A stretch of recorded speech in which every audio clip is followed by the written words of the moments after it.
Ndikulandireni okondedwa omvera mu dzina la mphamvu la Mbuye wathu Yesu Khristu. Ndiyamikanso kumwamba chifukwa cha tsiku limene Mulungu watipatsa. Mulungu wathu ndi wabwino okondedwa omvera.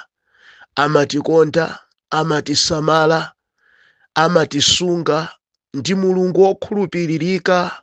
Okondedwa, ndifuna ndimulemekedze Mulungu ameneyi. Lero okondedwa omvera ndi pa 24 May 2025, tsiku ndilo loweruka. Mulungunso watipatsa tsiku la lero, koma watipatulira mwaulere. Ambuye alemekezeke chifukwa likafika tsiku ngati la lero, chiyembekezo chake cha Mulungu ndi kuti tipindule mu tsiku limeneli. Andi Mulungu mwini amayembekezeranso kupindula kuchokera kwa ife mu tsiku limeneli. Ndimafuna ndingokupemphani okondedwa omvera kuna kuti ndithu bwerani kwa Ambuye ndi kuti Mulungu apindule ndi moyo wanu. Lero okondedwa omvera, ndilemekedza Mulungu chifukwa ndipatsanso kuthekera kodzuka ndi kuyima malo ano. Sichophweka nzanga, koma chatengera chisomo cha Mulungu. Sichophweka andi chiyembekezo changa ngati munthu ndinalibe nzanga, koma chifukwa Mulungu amatichemerera. Mulungu amatichemerera nzanga ku nyengo zosiyanasiyana. Ndiyamika chifukwa cha chimenecho. Mkati mwa kutichemerera Mulungu amatilolanso kuti titha kuyima ndi kulankhula chimene chili pa mtima pake. Ambuye alemekezeke koposa okondedwa omvera. Okondedwa, ndimafuna ndilimbikitse nonse amene lero mmakhala mu mkumano okatsonkhana mnyumba ya Mulungu. Chonde mukudandaulirani muzifundo za Ambuye, musakhale munthu wojomba. Chifukwa mu nthawi imene mwajomba mmakhala mwa misa zambiri zimene anzanu atenga lero, zimene nonse muzatenganso mpaka kale chifukwa inuyo kunalibe. Ndimafuna ndikulimbikitsani kwambiri mukhale ndi mtima okonda kupezeka mnyumba ya Mulungu. Ambuye akudalitseni. Lero tifuna tilankhule kuti ukakhudza chofunda cha Ambuye wathu Yesu Khristu ndi mtima wachikhulupiriro umamasulidwa ku vuto lako. Ukakhudza chofunda cha Ambuye wathu Yesu Khristu ndi chikhulupiriro umamasulidwa ku vuto lako. Anthu ambiri ali mavuto atakhudza chofunda cha Ambuye wathu Yesu Khristu, koma fa chikhulupiriro pakukhudza chofundacho sanachilitsidwe mpaka lero, ali mavutobe, akuvutika m'mabanja, kandi mu ntchito, kandi m'mabizinesi, kandi utumiki, kandi pachuma, kandi china chilichonse cha pamoyo, kaya matenda. Pakana pano okondedwa sanalandire choyankho la vuto lawo la chotsowa chawo chifukwa sanakhudze ndi chikhulupiriro. Koma ukakhudza ndi chikhulupiriro pa chofundacho, okondedwa omvera, umalandira yankho la chotsowa chako. Tifuna tiwerenge buku la Marko pamutu namba 5, tiyambire pa ndime ya namba la 21. Pali magawo awiri amene tifuna tikambirane okondedwa omvera. Bible likulankhula mawu onena kuti pa verse ya 21, Yesu atawolokeranso pa bwato kupita mbali ina ya nyanja, gulu lalikulu la anthu linasonkhana momudzungulira ali mbali mwa nyanja. Mmodzi wa akulu a msunagoge, dzina lake Yairo, anafika pamenepo. Ataona Yesu, anagwa pa mapazi ake ndi kumudandaulira kwambiri, nati, mwana wanga wamkazi wang'ono ali pafupi kufa. Chonde tiyeni kuti mukamusanjike manja kuti akachiritsidwe nakhala ndi moyo. Ndipo Yesu anapita naye. Gulu lalikulu la anthu linamusata ndi kumupanikidza iye. Pamenepo panali mayi amene amadwala nthenda yotaya magazi kwa zaka 12. Iye anavutika kwambiri pamene asing'anga ambiri ankamusamalira ndipo anagwiritsa ntchito zonse anali nazo, koma m'malo mochira nthenda yake inkakulabe. Atamva za Yesu anabwera kumbuyo kwake mgulu la anthu ndipo anakhudza mkanjo wake, chifukwa anaganiza kuti ngati nditangokhudza mkanjo wake ndidzachiritsidwa.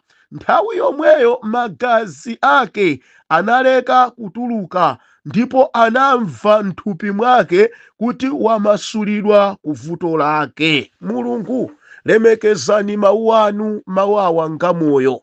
Ndinu Mulungu opambana, Mulungu okhulupirika, amene mwatipatsanso kuthekera mu tsiku ili kuti mutha kutilankhula. Mfumu, ndikupemphera tilankhuleni. Andikulankhula kwanu kumaumba moyo, andife timakondwera nkulankhula kwanu. Mukamalankhula mfumu mumatipatsa kulimbika mtima. Mukamalankhula mfumu ife timamasulidwa. Mukamalankhula mfumu ife timachiritsidwa. Mukamalankhula mfumu timapeza mayankho azosowa zathu. Nkulankhula kwanu Yehova kumapereka mtendere. Tilankhuleni mfumu ndipo tizamva, mu dzina la mphamvu la Mbuye wathu Yesu Khristu. Ameni. Okondedwa omvera, zanga pafunikira chikhulupiriro. Anthu ambiri tili mvuto, chikhulupiriro chili kutali ndife. Andi zimene zatidzudza lero, okondedwa omvera, sizikanatidzudza mpaka mene zatizuzira. Koma chifukwa kunena zona ndife tikumapemphera m'mapiri tikumakwera, koma chativuta kwambiri nkukhala mchikhulupiriro. Okondedwa, tamvetserani Baibulo likulankhula kuti Yesu atawolokera patsidya atawolokanso pa bwato kupita mbali ina ya nyanja, akuti kunali gulu lalikulu la anthu limene lidasonkhana momudzungulira ali mbali mwa nyanja. Atawolokera mbali ina ya nyanja, kunali gulu la anthu limene lidamzungulira zanga. Pamene Yesu apezeka, gulu la anthu limakhala pamenepo, limamzungulira Yesu pamenepo, amakhala pamenepo nkumamvetsera kulankhula kwa Khristu Yesu. Zanga, tamvetserani Baibulo likulankhula kuti mmodzi wa akulu wa msunagoge amene dzina lake anali Yairo anafika pamenepo, ataona Yesu anagwa pa mapazi ake. Mbale, tamvetsera, munthu wina amene anali wamkulu wa msunagoge anafika pamenepo. Munthu uyu dzina lake anali Yairo, koma Baibulo likuti atafika pamenepo anamuona Yesu. Atamuona Yesu anakagwa ku mapazi ake. Nzanga, amene akukamugwera ku mapazi ake ndi Yesu. Sanakagwere asing'anga, ayi. Sanakagwere akulu ampingo, ayi. Koma anakagwa pa mapazi a Yesu. Mene amagwa mu Petro alipompo, mene amagwa mu Yohane alipompo, koma anadziwa kuti ndikagwa pa mapazi anga pa Yohane sindipeza yankho la vuto la mwana wanga. Ndikagwa mapazi anga pa Petro sindipezanso yankho la vuto la mwana wanga. Koma ndikagwa mapazi anga pa Yesu, ameneyo ndi amene wanyamula yankho la vuto langa. Amayi, wanyamula yankho la vuto lanu ndi Yesu. Abambo, wanyamula yankho la vuto lanu ndi Yesu. Mukayang'ana pa munthu kuti apereka yankho la vuto lanu muzichedwetsa, koma Yesu ndi amene wanyamula yankho la vuto lanu. Chimene chikufunikira ndi kugwa pa mapazi ake a Yesuyo, koma ndi chikhulupiriro. Ambati thandizo kondinomvera. Baibulo likulankhula kuna kuti ndipo ndi kumudandaulira kwambiri nati, mwana wanga wamkazi wang'ono ali pafupi kufa. Chonde tiyeni kuti mukamusanjike manja kuti akachiritsidwe nakhala ndi moyo. Ali mchikhulupiriro. Akapita Yesu kukasanjika manja pa mwana wangayo safa koma akhala ndi moyo. achiritsidwa ku mavuto amene angwira, ku matenda amene akudwala. Analira pamaso pa Ambuye zanga. Baibulo likuti anachita kundandaulira. Mawu oti anachita kundandaulira ndikuti analira mpemphero limene lidali lokhuza mtima wa Yesu. Chifukwa ngati lakuti anagwa pa mapazi a Ambuye wathu Yesu Khristu, cholinga ndi kumulambira, kumupempha Ambuye, kumulirira Ambuye pa mavuto amene iyeyo wakumana nawo pa moyo wake, amwana wake. Nde nthawi ya kundandaulira sangamangodandaulira atangokhala mzanga, koma kudali kupemphera koma mosweka mtima. Kupemphera koma mosweka mtima. Muli mvuto koda mayi, muli mvuto adati, chifunikira mutsweke mtima pa Ambuye. Andimukhulupirira kuzolankhula zanu kuti mukumulankhulayo amachiritsadi. Mukhulupirire kuzolankhula zanu kuti mukumudzayo ali yankho la zolankhulazo.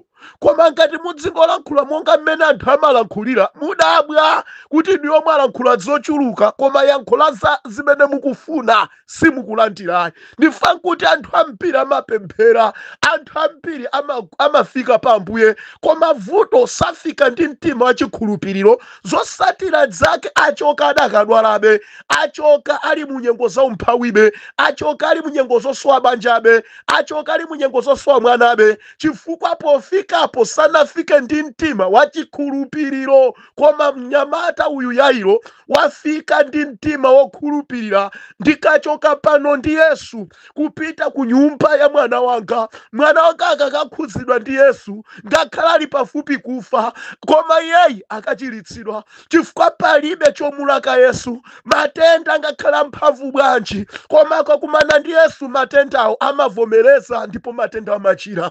Yesu ndiye yankho lopezekeratu mnyengo za nsauso. Alipo kodi amene akumuyitanisa Yesu lero? Ampati thandizo kundidwa. Tinyamuke limodzi tipite ku nyumba kwanga chonde Ambuye, nkudziwa muli mgulu la anthu, nkudziwa muli mgulu la anthu. Anthu onse wadzungulira ndiye kuti afuna inuyo, koma ndimati nkupempheni. Ine ndine mwana ndangozichepesa chabe, koma ndimati nkupempheni Ambuye, mundilole tipite ku nyumba. Ku nyumba kwanga ine sikuli bwino, ku nyumba kwanga kwaonongeka, ku nyumba kwanga kuli matenda. Okondedwa kuti afika apa iwe, Mulungu amamva zofuna zako. Ukamuyitanisa Yesu amapezeka. Ndifuneni nepopezeka ndipo muzandipeza. Okondedwa, chikungoswekera tinu muyambe kumfuna pamene amapezeka. Nde mumuyitanise ku vuto lanu. Mukamuyitanisa Yesu pa vuto lanu pamakhala mayankho pa vutolo. Vuto anthu ife sitimamuyitanisa Yesu. Tili mvuto anthu ife, kumavuto athu tili ndo ayitanitsa. Zosatira mavuto amene watu ngati nzanga sitiyitanisa Yesu, tilowa nawo m'manda. Koma Yesu alipo. Tikufana kundamvera. Baibulo likulankhula kuti Ampati thandize. Ndipo Yesu anapita naye, gulu lalikulu la anthu linamutsata ndi kumupanikiza iye. Yesu samachita makani. Akabwera munthu kudzapempha, Ambuye ndikufunani ku nyumba kwanga, nomata pali gulu la anthu lochuluka, koma matsiya gululo ndikuthamanga kupita ku vuto la munthu amene wapempha. Koma tamvetsera Baibulo kuti atamupempha ananyamuka naye pamodzi. Sananene kuti ndibwera, sizamatsiku ano muyendekaye kwa sekretary, mupangika ya appointment. Iyayi, okondedwa masiku ano chipembedzo chasanduka chipatala za private. Nanga nchiyana afuna kudzungulira konseko. Appointment, hayi muyende. Munthu yakudwala mwaka yakaya lero, okondedwa ndiye mumpasa appointment yoti muzayankhula naye wiki yamawa. Koma nzona sakhala atamwalira. Kodi samwalira abambo amene mukuna kuti akhale pa appointment? Inu akukupemphani lero vuto lwakulimva lero, andi panopa wadwala matenda ona kuti atha kumwalira monga anenera mbambo Yairo kuti mwana wangayo ali pafupi kufa. Ndiye kuti mukangoti mwachedwa Ambuye mukandipatsa appointment, ndiye kuti mwana wanga akhala atamwalira. Ndiye kuti Yesu achedwe ndi appointment. Okondedwa zimene zinza utumikizi. munthu waimba foni wakuimbira nabusa, apostolo munthu wakuimbira ni foni, aneneri munthu wakuimbira ni foni andi akukudzanidza vuto lake, inu mukumusa kuti uzerekayo kwa sekiritareko akayankhule nawo chani? Popeza mulungu sanatume asekiritare, mulungu sanatume amene apa reception, mulungu anatuma inuyo. Nde munthu waimba straight kuvuto waimbira inuyo, nde mukamusa asuna yende bwino, ukaneka uzungulire kayofikire ma department onse kuti iweyo uthandizidwe, andizafika apa suthandizidwa chifukwa wasuna ndilemekeze, sunalemekeze. Kodi mukufuna munthu afe? Koma ntchito ili nja mulungu amene mukuntumikira mulungu wakumwambayi. Ine izi zandidabwitsa okondedwa, andi maappointment ambiri anthu amakhala ncholipira, kumene kumakhala zolankhula. Sitingapemphere sidi mulibe, sitingapemphere chopereka chakuphiri mulibe, kuti pali mtundu wa zopereka zimene atumiki ambiri anakhazikitsa, zimene odwalayo wavutoyo akanena kuti ndili mvuto ili apereke kuti ampempherere. Kodi ndi Ambuyedi? Yesu akunyamuka pompo kupita ku nyumba ya Yairo kukathana ndi vuto limene lamgwera Yairo. Koma opemphera athu masiku ano amanena kuti mufuna muyende kai ma department mpaka na muzandifikirene. Kodi ndi Ambuyedi? Ampatithandize. Bible likulankhula kuti pomwepo panali mayi amene anadwala nthenda yotaya magazi kwa zaka 12. Mzimayi wina anali mkati mwa gulu lomwelo la wanthu, gulu limene limapita kwa Yairo pomperekeza Mbuye wathu Yesu Khristu. Ali munjira munali mzimayi amene anadwala kwa zaka 12, nthenda yotaya magazi. Nzanga mataya magazi mzimayi wokondedwa kwa zaka 12 akutaya magazi. Nzanga iwe nkumona mzimayi atatha, thupi litatha nzanga, ndi matenda otaya magazi. Anali pompo, mvetserani, pomwepo iye anavutika kwambiri. Pamene asing'anga ambiri ankamusamalira, ndipo anagwiritsa ntchito zake zonse anali nazo, koma m'malo mochira nthenda yake inkakulabe. Asing'anga anadya ndalama zace, asing'anga anaononga zonse zimene anali nazo, chuma chonse chinadibwa ndi asing'anga. Onama asing'anga anamiza nchekera kunchekera thupi lonse mpaka thupi lonse kutha ndi miphini zokhazokha. Koma machiritso oti katsupe wa magazi aime sizinatheke konse. Anamudyera ndalama zake, anavutika kwa nthawi yayitali, anavutika nthawi yambiri ndi asing'anga, chifukwa nzanga ukapita pa msing'anga sapereka chake mwaulere.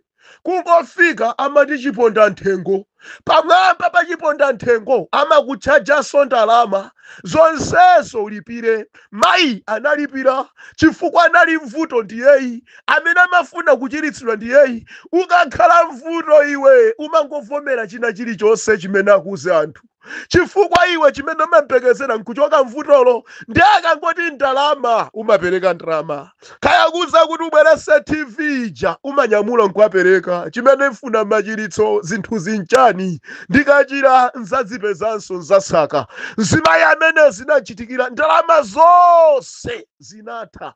Bible likuti malo moti nthenda zithe, matenda achiritsidwe, ndi mmene amakulirabe. Okondedwa, ku dziko langa kulibe yankho. Nzanga ndimafuna ndikulimbikitse, ungotha ndalama chabe, koma ku dziko lapansi kuno kulibe yankho.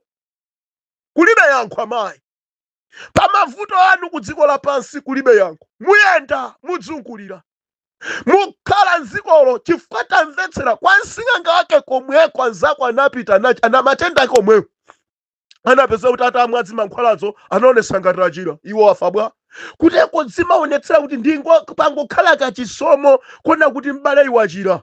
Koma iweyo tamvetsera mmene wavutikira, wapita kwawa amtundu kupita kwawa koma uyu mpatali amene ndesi masewera mankhwala aja amachita kangotola pamazi ayi amene amapita ku magomero ansinje nzanga kuli zinthu zochitika uyu imamubweresera ndi njoka mankhwala amanena dzambirisiwa masewera me mpatali koma tamvetsera monsemo mzimayi uyu anapita koma munalibe yankho limene linabweramo malo mwake matenda malo moti achire amakulabe. Tamvetsera chimene anachita mzimayi. Baibulo likuti atamva za Yesu anabwera kumbuyo kwake mgulu la anthu ndipo anakhuza mkanjo wake.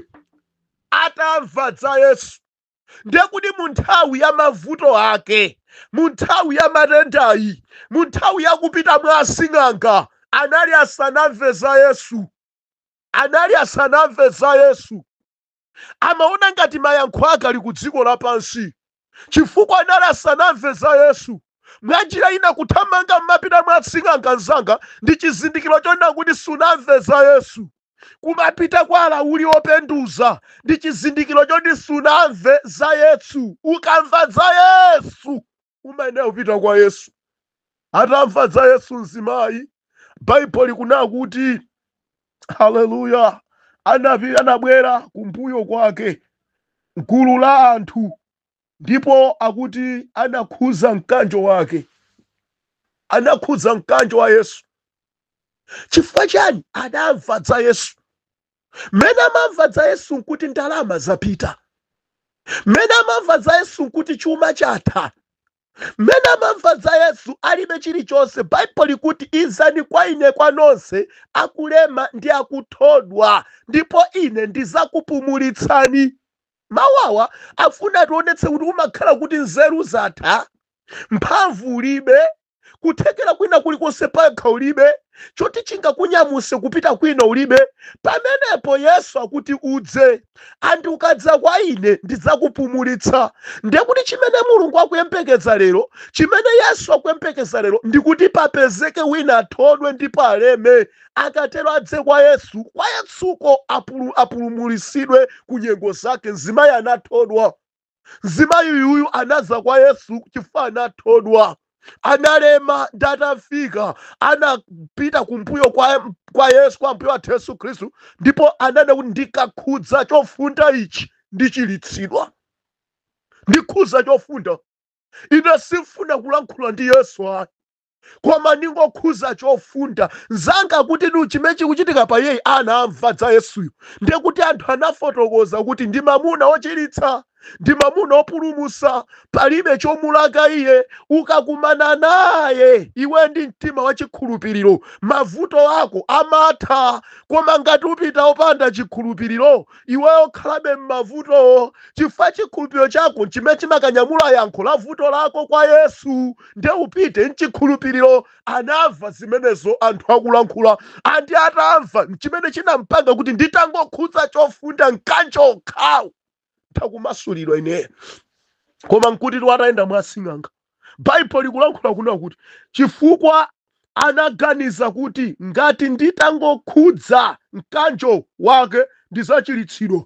Nthawi yomweyo magazi ake analeka kutuluka ndipo anamva mthupi mwake kuti wamasulidwa ku vuto lake. Machilitso anayenda atangokhudza chofunda, atangokhudza mkanjo wa Ambuye wathu Yesu Kristu. Iyeyo akuti anachilankhula pa mtima pake, anaganiza pa mtima no mene Yesuyi anthu akukakamikizirana kuti nimpitire kusogolo sizitheka, chifukwa pena paliponse pali munthu ndiye sindingakankhe anthu ndachepa mphamvu kale chifukwa cha nthenda zanga, ndili ofoka chifukwa cha nthenda zanga. Koma mwayi wandipezekera ine ndi wakumbuyo kwa Ambuye wathu Yesu Kristu. Koma pokhala chovala chavala ndiwowa, andi chovala chawochi chili ndi mphamvu yakuchilitsa. Ine tangochikhudza chimenechi ndikudziwa kuti akasupe anthenda zanga apha. Ine nditangokhudza chimenechi ndichiritsidwa ku mavuto anga. Ngakhale ndayenda mwa asing'anga ambiri, ngakhale ndapita nawo mzipatala zambiri, pena nkundiuza madokotala kuti ife tilibe mankhwala, sitikupeza mvuto, kotero pita kangwembekezera pa khomo. Ine ndapanga zonsezo, koma ndikudziwa pali dokotala oposa dokotala a dziko lapansi, zina lake Yesu. Ndichofunda chokha ndachikhuza ndi chikhulupiriro changa, ine ndichiritsidwa. Amayi, mukakhudza chofunda cha Yesu ndi chikhulupiriro, mavuto anu amatha. Adadi, mukakhudza chofunda, kodi mufuna ntchito? Mufuna bizinesi ziyenda bwino? Mufuna utumiki uzipita chitsogolo? Mufuna Mulungu akukwezeni mu utumiki? Ndikuti pamfunikira mungokhudza chofunda mkanjo wa Mbuye wathu Yesu Khristu ndi chikhulupiriro china chilichonse pa Yesu nchotheka. Banja sili kuyenda bwino, mkangano sukuchoka m'banja, kukhulupirana kunatha. Ndimati ndilankhule nanu amayi, adadi, mukangokhudza chofunda cha Yesu matenda wonse amachiritsidwa. Mukangokhudza chofunda cha Yesu kusagwirizana kumatha. Mukangokhudza chofunda cha Yesu chikondi chopoyamba chimabwerera. Mukangokhudza chofunda cha Yesu mtendere umapezeka. Mukangokhudza chofunda cha Yesu banja lija limakhalanso la mtendere. Mukangokhudza chofunda cha Yesu mpingo umamangikanso mwatsopano. Mukangokhudza chofunda cha Yesu okondedwa, utumiki wa pa WhatsApp wa gulupu lanu umangikanso, fellowship ima nkukhalanso ya mphamvu. Chifukwa chani? Mwakhudza chofunda cha Mbuye wathu Yesu Khristu mwachikhulupiriro. Ndikulankhula kuti ukamakhudza Yesu ndi chokhumba ndi chikhulupiriro, mavuto ako amatha. Baibulo likuti atangoyankhudza amayi awa, Baibulo lasimikizira kuti matenda ake anamchokera, ndipo anamva thupi lake kupepuka kuti wachiritsidwa, ndipo magazi analeka kutuluka mmene amachitira. Kuteko kuti alandire chipulumutso, achiritsidwe, zinamtengera iye mwini, chifukwa adakhulupirira kuti si wina amene angachiritse moyo wanga, si wina amene angaphwese akasupe anthenda zanga, koma ndi Yesu yekha amene angakwanitse kupereka yankho la vuto langa. Ndi Yesu yekha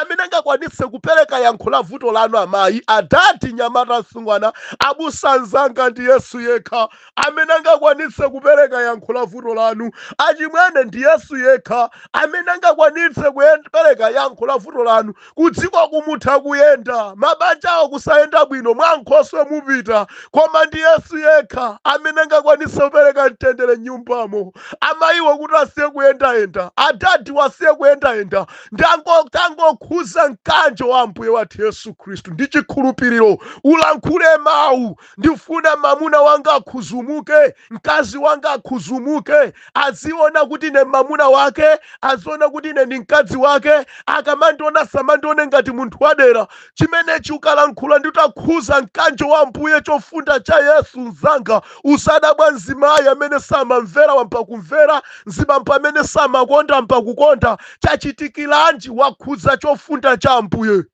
wakhudza chofunda cha Mbuye. Koma ukamakhudza opanda chikhulupiriro sungachire, chifukwa tu munthawi yakukhudzidwa kwa Mbuyewa sikuti anakhudza ni mzimayi yekhayi, koma amene anakhulupirira kuti mukukhudza kwanga ndichiritsidwa ni mzimayi. Panali anthu ena amankhudza. Baibulo kumusiku limalankhula kuti Yesu anadzindikira kuti wina wake wandikuwankhudza. Koma pamene Baibulo kuti anthu amakanikizana pamenepa, ndiye kuti onkhudzana alipo ambiri, koma achikhulupiriro kuti kuvuto lawo litha kuti atakhudza, anapezeka ni mzimayi uyu amene ankadwala matenda ake ansambo koma osatha. Tikufana okondinomvera? Ndiye kuti apalipo ena anali matenda, koma sanankhudza Yesu mwachikhulupiriro sanachiritsidwe. Kuchiritsidwa okondedwa chikutengera iweyo wakhulupirira motani. Ndiye Yesuyo amapereka yankho molingana ndi iweyo ukufunira. Ndimafuna ndikupempheni, muli mphiri pano kodi? Mwakwera phiri mpemphera. Ngati mupita mmenemo mwakhudza inde chofundacho mphirimo, koma ngati simukhulupirira muchokabe mmatenda omwewo. muchoka benzosowa zomwezo andi muchoka mukulira misozi yosatha chifukwa mwakwera muli mphiri mukusala zakudya mukupemphera muli nyumba ya Mulungu mwapezeka pakachisi anthu akusanjikani manja koma ngati chikhulupiriro mulibe pakusanjikidwa m'manjako kuti mutha kuchira okondedwa simuchira chifunikira nchani mukhulupirire kuzimene mwapezekera pamawa. Mzimayi anadziwa ndayenda nthawi yayitali ndavutika koma lero ndikangokhudza chofunda cha Yesu 12 years ili choncho koma lero ndichiritsidwa. Amayi lero mutha kuchiritsidwa, adadi lero mutha kuchiritsidwa, nyamata lero mutha kuchiritsidwa koma kuti chikunyamulira kukuchiritsidwa kwako ukhulupirire kuzimene Yesu achite. Ukhulupirire kuti ndikakhudza chofunda sindikuna kuti andilankhule Yesuyi koma ine ndikangoti ndankhudza Yesuyo ine ndichiritsidwa. Ndikangonkhudza Yesu ndi vuto langa litha. Ndikangonkhudza Yesu ndi vuto la ntchito ndipeza ntchito, ndipeza banja, ndipeza business yabwino, ndipeza mwayi wina uliwonse kapena unzake. Ndikankhudza Yesu chimene chiti chichititse chikalankhule kwa Yesu nchikhulupiriro chanu. Koma ngati muzingonkhudza muzingolira deire muzingolira palibe chosintha pa moyo wanu chifukwa iniwo muli mvuto mmafuna muzinkhudza Yesu muli ndi uchimonso. Yesu sitinkhudza tili ndi uchimo okondedwa. Iyayi ulape nzanga.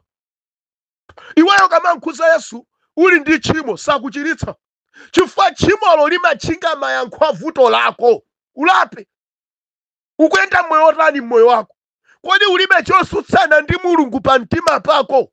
Ngati ukuyenda nzizosusa Mulungu zotsutsana naye iweyo chita zoyipa ndofuna yankho kwa Mulungu uyembekezere kuti sulandira sangakupatse chifukwa wanyamula katundu otsiyana ndi amene Mulungu amafune wotenge. Ndiye zimene wanyamulazo zimakukaniza kuchiritsidwa, zimakukaniza kuyankhidwa kuvuto lako, zimakukaniza kukonza banja lako, zimakukaniza kukupasa mwayi wa ntchito, zimakukaniza kupeza mwayi wa business, zimakukaniza kubereka kukhala ni mwana kapena mamuna kapena mkazi wabwino. Zimakukaniza zimene zili ndiwe. Chimene chimafunikira pa Mbuye wathu Yesu Khristu choyambirira iwozi chotse zimenezo chifukwa sitinkhudza Yesu tili ndi nyasi. Ndi nyasi sitimayankhidwa. Ndi nyasi sitimayankhidwa. Timafuna ndikupempheni ambiri vuto timamupempha Ambuye, timafuna thandizo kwa Ambuye koma tili anthu ochimwa. Ndiye chifukwa cha chimolo timaona ngati Yesu samayankha. Ndimafuna ndikusimikizana ali pamenepo ndipo akuyembekezera inuyo. Koma ngati mungafike ndi chimo musembekezere kuti Yesu angachiritse chifukwa chinthu choyamba chimene Yesu amachangana mwa inu kuti achichiritse ndiye chimolo. Ndiye chimolo silinachoka mufuna mayankho a Yesu, mufuna ntchito, mufuna business, mufuna kuti mukhale mwana, mufuna kuti akupatseni mpingo wabwino pamene inuyo nokha simunakumane ndi Yesu mukulapa ndi kuti akhululukeni machimo anu. Ndiye mufuna mayankho akupatsani achokera pati, alowera pati, nanga akakhala pati. Pafunikira mtima woyamba lapani. Chifukwa kulapa nkukhulupiriratu. Mwankhulupirira iye. Mutankhulupirira iye ndiye mukulapa. Musoye kuti Yesu samapereka mayankho ku zinthu zathu ife tisanakonzeke. Chinthu choyamba mukonzeke. Mukakonzeka kumana naye bwino Yesu apereka yankho la chotsowa chanu chimene ndiyo mukusowa. Ndipo alilede kupatsani. Mukaona chikuchedwa koma mutazipatula dikirani. Ndiye kuti chikudikira nthawi yanu. Koma ngati mukuona bechi kuchedwa fufuzani pena mtima mwanu muli mchiyanjano naye chifukwa pali kupempha kwina koma mpempha Yesu koma musali mchiyanjano ndiyeyo ndiye sangakupatseni. Sangakupatseni olo muli wotchuka. Sangakupatseni olo muli wodziwika dziko la kwanu. Sangakupatseni samapaperekera mantha amaperekera mtima woona ndi olungama umene ukafika kwa iye mogonja amapereka yankho kuvuto la mtimawo. Ambuye kudaliseni nonso kondinomvera kufikira sitira kumana mawa ngati mkwatulo suchitika. Mulungu lemekezani mawu anu mu dzina la Khristu Yesu. Amen.